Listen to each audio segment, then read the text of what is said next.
You tell yourself this is the last time, you're done, you've learned, you're finally choosing peace. And then somehow you're right back in the same situation, same person, same emotional chaos, just with slightly better awareness this time.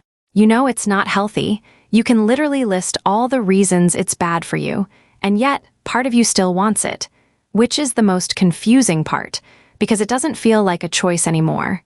It feels like a pull. Like your brain already decided before you could logically object. So what is this? Why do some people keep getting drawn into toxic relationships, even when they know better? It's not because they enjoy suffering. It's because their brain got used to intensity. Toxic relationships are rarely calm. They're unpredictable, emotional, up and down. One moment you feel wanted, the next you feel ignored. One moment everything feels perfect, the next everything feels uncertain. And that unpredictability creates a strong emotional hook.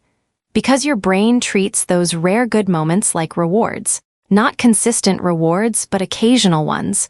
And strangely, that makes them more powerful. When something good happens unpredictably, your brain pays more attention to it. It remembers it more.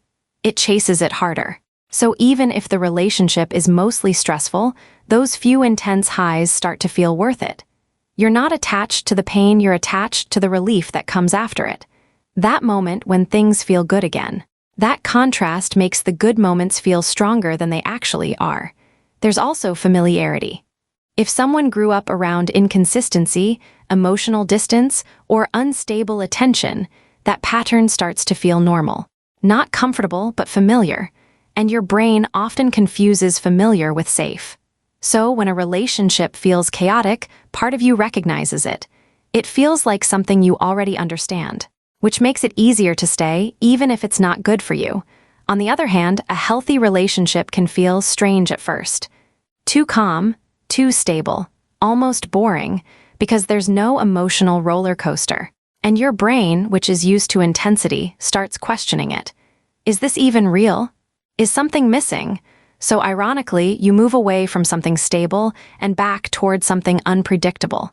Not because it's better, but because it feels more familiar. And then there's identity. Over time, you start associating that relationship with your sense of self. Your mood, your thoughts, your daily emotional state, it all becomes tied to that person. So leaving doesn't just feel like losing them. It feels like losing a part of your routine, your emotional structure, even your identity. And your brain resists that. It would rather stay in something known than step into something uncertain, even if that uncertainty is actually healthier. Which is why logic alone doesn't fix it. You can understand everything and still feel pulled back. Because this isn't about knowledge. It's about what your brain got used to feeling.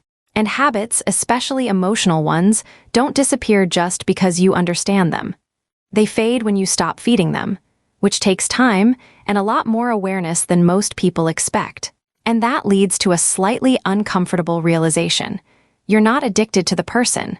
You're addicted to the emotional pattern they keep triggering.